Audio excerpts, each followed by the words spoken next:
I wanted to draw a picture for listeners out there, a very simple, crude picture that describes effectively the false left-right paradigm.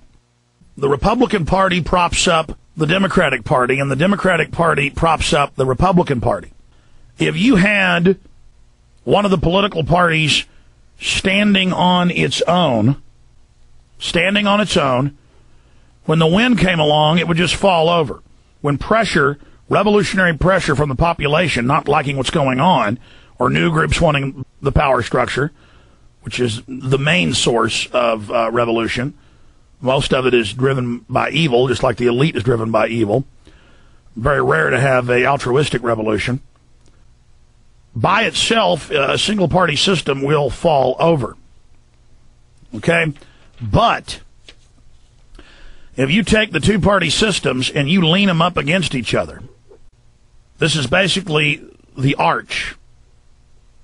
Their force going together keeps them together and makes it become a very strong, stable platform on which they can build their hierarchical New World Order system. Okay? So the current two-party system has been dominated and bought up and controlled by the elite that sits atop it. Now, the elite with a one-party system would not be balanced on top of one party. They would be subject to being toppled, being pushed over easily. But you put the two parties up against each other, they form a royal arch. And now it's very hard to separate those two because they're leaning up against each other. I mean, this is really simple, but I want to explain this to people. Check it out, folks. Why do you see so many leftists who mean well, like Rage Against the Machine, Tom Morello, or Henry Rollins, who are right on so many issues but then believe in leftist policies? We need a global carbon tax. But there's an elite funding that. No, the elite, the big corporations are against it because the media advertises that big corporations and oil companies are against it. Henry Rollins doesn't know, doesn't have the documents. It doesn't understand that actually that's part of a sophisticated game that, the big corporations say publicly, we don't want this, it's bad, while they actually fund it. They know the public's awake to the fact that they're corrupt, so the public will be fooled and go and support the agenda. It's please don't throw me in the briar patch. It's the old briar rabbit situation.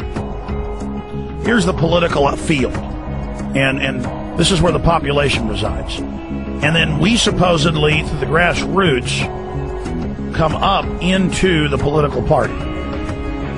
Okay?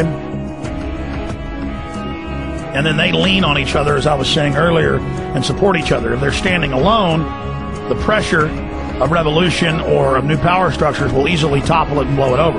But leaning together, it's not going to fall down. Okay? Now, I know that's simple, but let me give you an everyday example of this. As I said, the left sees all of these evil mainline Republicans who we know are liars and who the media even exposes as being liars. They see them lying about everything else. So if the Republicans come out and say, we're against a global carbon tax, well, then by God, I'm for a global carbon tax. And so that's how the two sides leaning up against each other give the other side support. And so Democrats over here, Republicans over here, Republicans attack Barack Obama. And then the Democrats attack John McCain.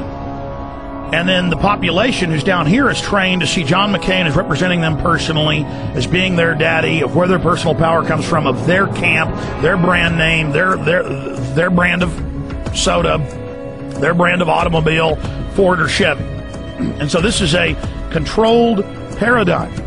And so we have Republicans attacking Democrats, and that's the force against them. And you have Democrats attacking Republicans, and that's the force against them.